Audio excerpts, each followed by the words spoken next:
My best friend has been telling horrible lies to my colleagues. I found out that she is a master manipulator. I, 25F, have my own 2-bedroom apartment that used to belong to my uncle. I made a friend during my uni years I'll call Mary, 27F. Mary had quite a hard home life, too long to detail here. I let her know that if she ever needed my help, she could always rely on me no matter what. When we graduated I asked her to move in with me rent-free. She tried to pay but I knew she had a lot of debt trying to pay for uni, so I told her no and to spend her money freeing herself from it. She was so thankful for this, and I loved having her live with me. When never fought about anything, both of us have the same cleaning habits and TV interests, so there's never any arguments over the remote or who has to take out the bins, etc. Tonight we were out at a super fancy restaurant in London as Mary had finally paid off the last of her debt, secured herself an amazing promotion at her job, and also finally passed her driving test. All these achievements in the same month were more than deserving of an award, so we splashed out. It was me, Mary, 4 of her work friends, and 2 friends we've known since uni. It was a great night, until I handed Mary a card saying amazing she is and how lucky I am to have her as my best friend, with quite a bit of cash inside to put towards her first car. She started crying and thanking me and we hugged for a long time. When she pulled away I told her I was so proud of her for kicking life in the butt, becoming successful, and showing her dad that his dickhead ways couldn't keep her down. After how she'd struggled through uni, pushing pennies together, and working shit jobs, seeing her in her dream career and being such an accomplished woman is absolutely inspiring to me. She looked mad and said, "Please don't do that, you know I don't like it when you do that." She'd never said anything like this to me, ever, so I have no idea where this was coming from. I apologized and said that I didn't realize saying these things would upset her as it's never been my intention. She just scoffed and rolled her eyes, and when I looked up at her colleagues they were all shaking their heads at me and glaring. I felt so awkward I wanted to shrink back into my own skin, and I was mortified that I hurt Mary. Mary didn't talk to me for the rest of the night and ignored me at the table. When we split up to head home, none of her colleagues even looked at me as they left. I said sorry to Mary as she was heading to her room to turn in, but she just shrugged me off, told me she was tired and that we'll talk in the morning. I'm so anxious that she'll want to move out or never talk to me again. I keep going over every interaction in my head to see if I crossed a line in the past, but she never gave any indication that I upset her saying these things before. All her colleagues messaged me saying I was an asshole for saying those things to her and belittling her, but I never ever meant any of those things like that. Update 1. I didn't know how to update anything as I've never posted before, so when things happened, I wrote them down in Notepad to update later, but all this stuff happened in the space of one day. I'm posting them all below because I didn't get the chance to write them up after everything happened as my post didn't have a judgment yet. I saw a lot of mixed reactions to my post, but there was also some great advice in there about how to approach Mary, so thank you for that. I'm afraid all that well-meaning advice turned out to be for nothing, so I'm sorry about that. Things are time-stamped roughly to show how the day unfolded. Update 1, 6:30 a.m., so I'm even more confused than ever right now. After staying up all night and being constantly on the verge of tears, I finally heard my roommate moving around the kitchen, so I went to talk to her. She acted totally normal and started talking to me about some drama at her work while I just stood there kind of unsure what was happening or what to do. So I apologized again. She looked up at me in confusion and said, "Why are you sorry?" I reminded her of last night and how mad she was. Then she laughed and said, "It doesn't matter, don't worry about it," and then continued making breakfast. I asked if I'd stepped over a line last night, if the money was too much and if I made her feel inferior, and she said nope. We're cool. It doesn't matter, I think everyone just misunderstood the situation and you're taking things to heart a little too much. I just am even more confused than ever. I told her about her friends texting me, telling me that what I said was belittling and that I was an asshole, and she just shrugged and said they probably misread things and she'll talk to them. But I'm just so winded. I'm so tired because I haven't slept because I thought she hated me, that I'd hurt her and she'd never speak to me again, but she's fine? Like she's completely normal and just chatting with me as if last night never happened, but I'm just so confused? After seeing so many Uta comments I thought I'd really crossed a line this time, but she's not fazed at all? She seemed too upset, ignored me for the rest of the night, and her coworkers treated me like a criminal, but everything's okay I guess? I don't know anymore. I'm tired and I'm going to sleep, but things still seem unresolved to me. I'm going to talk to her about it when she comes back from work today because her reaction still really bothers me. Update 2, 10 a.m. I got a call from one of the uni friends who was at the dinner last night and we had a chat. She asked me if everything was okay between me and Mary, as she said she'd never seen Mary snap at me like that until last night. I filled her in on everything that we'd talked about and how confused I was as well.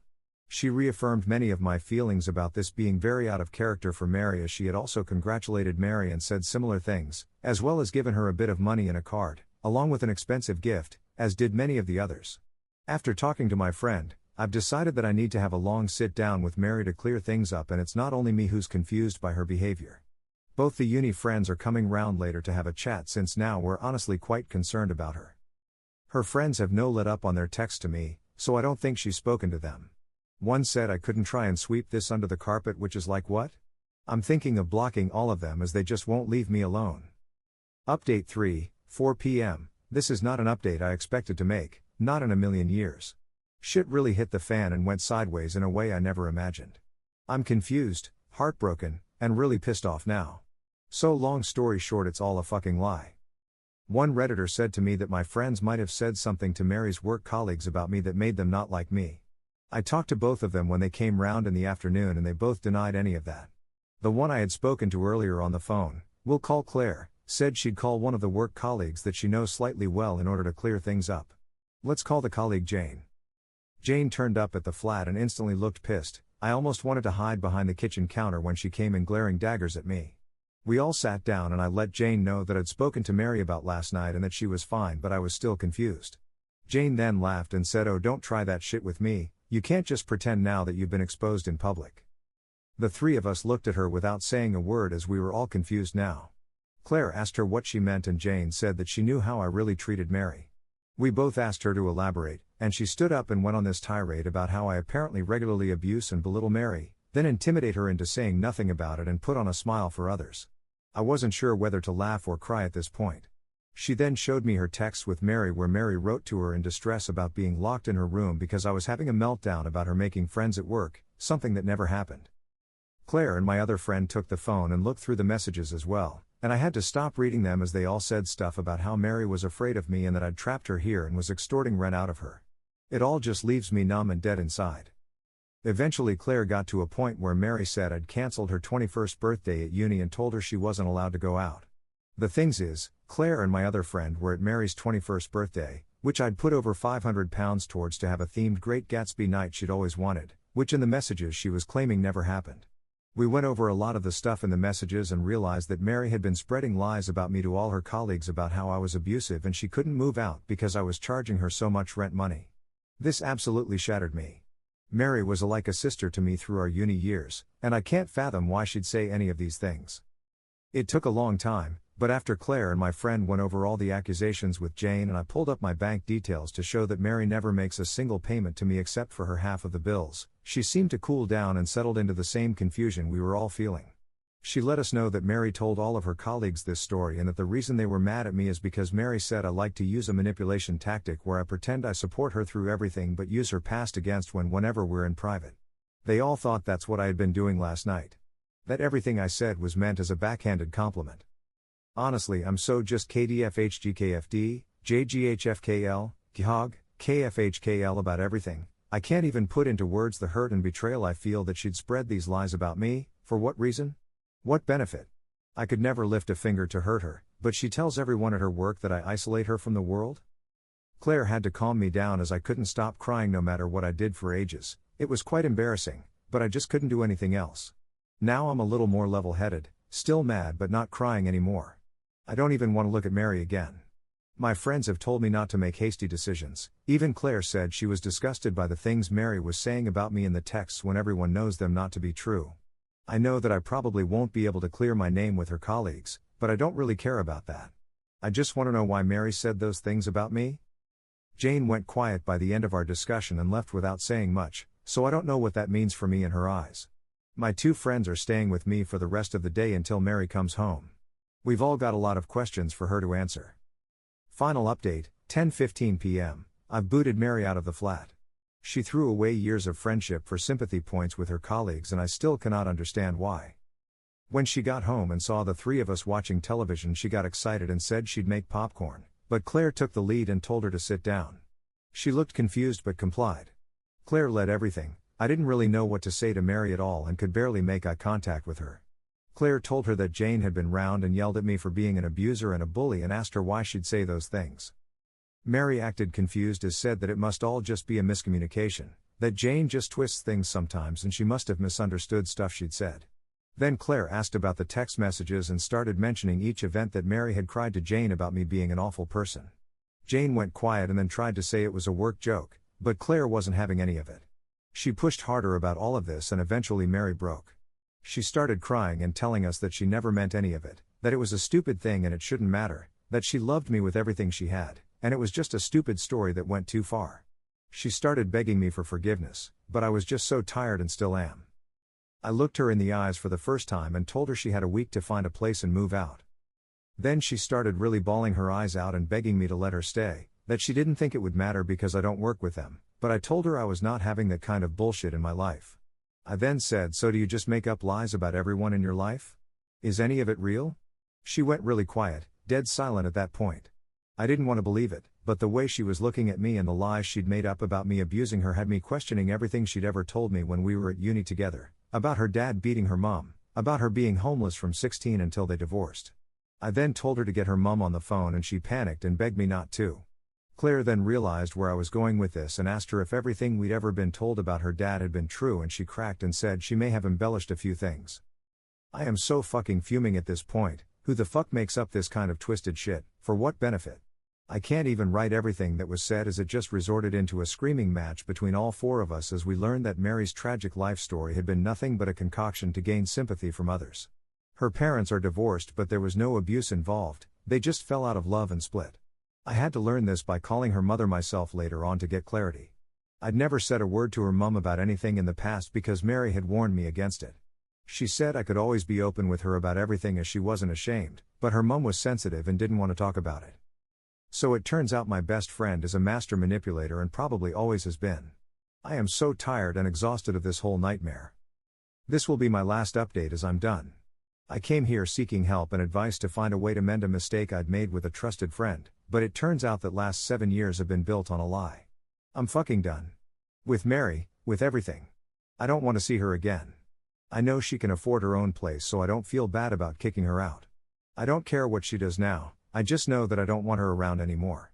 I think I'm going to book myself some therapy sessions after all of this shit. It's not a happy update, but it's the only conclusion I've got. Thank you to everyone for all the advice you've given me over the many updates, I appreciate all of it. I'm sorry it's not cheerful, but just I hope I can move on from all of this. Update post 2. I never thought I'd write any else to add on to this post, but holy shit did it blow up overnight. I never expected the amazing responses I got, nor the wonderful people in my messages sharing their stories and wishing me all the best. It honestly brought me to tears to just see this flood of understanding and empathy appear out of nowhere. Thank you to everyone who took the time to message me or comment. I've now read each and every one and am so thankful for all the support you've given me.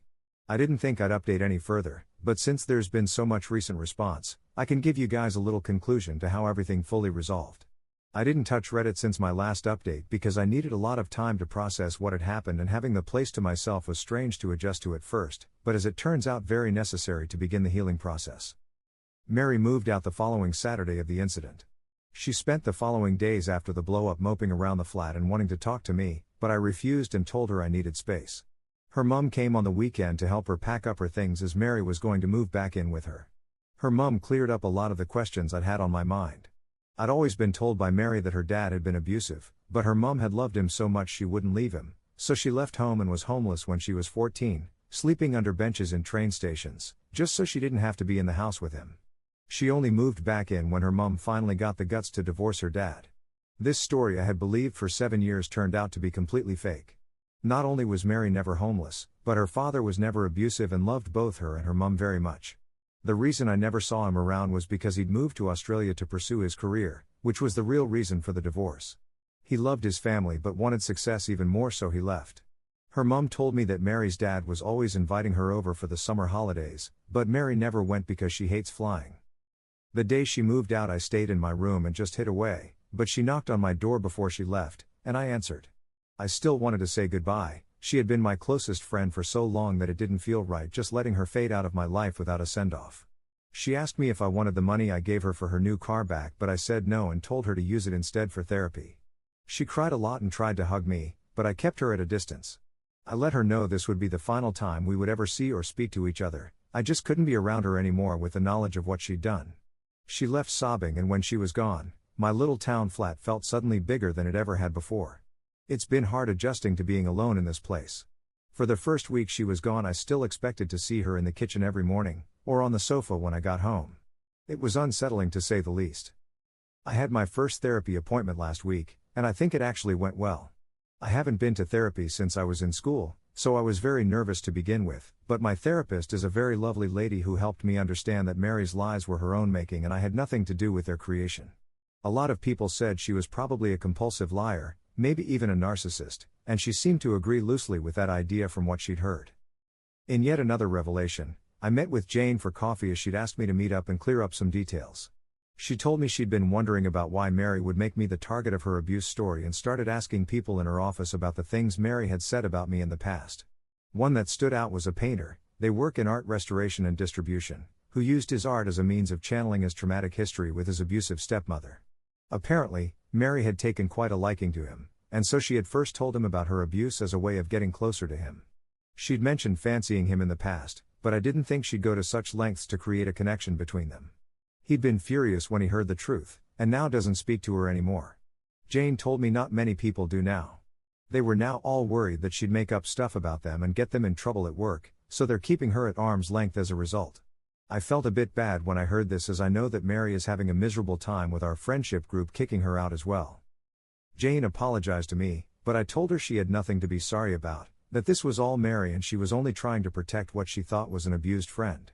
We left each other on good terms, but we don't have much in common, so I doubt we'll be friends in the future.